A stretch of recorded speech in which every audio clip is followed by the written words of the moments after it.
nila, kung saan dinadala sila ng mga social workers noon para sa healing at therapy.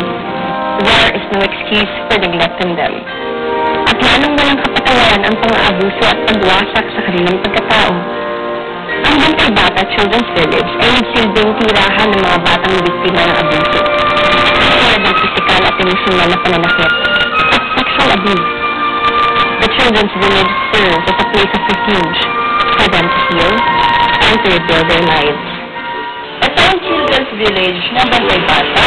Pansamantala, dito muna kayo titira. Diba, no? Sa Children's Village na itinayo sa isang maaliwalas na munting bundok sa Nazaret, Bulacan, ang mga batang inabuso ay tumatanggap ng special care therapy managed by professionally trained caregivers and licensed social workers. The 2.5-hectare compound is now home to more than 50 children, with ages ranging from 3 months to 16 years old. The village nurtures the children, providing basic needs, a safe home, nutritious food, therapies, medical care, education, and psychological services. Sa iba't ibang arts and recreational activities tulad ng sports fest, theater arts and crafts workshops, baking, at iba pa. Ang lahat ng ito ay di kaya na nag-iisang tao lamang.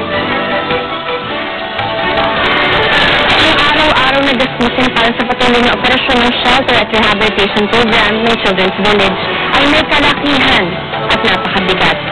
May mga serbisyo nito ay mahalaga upang maghilom ang mga malalalim na sugat, hindi lamang sa katawan ng mga bata sa village, ngunit lalo na sa mga sugat sa kanilang mga puso.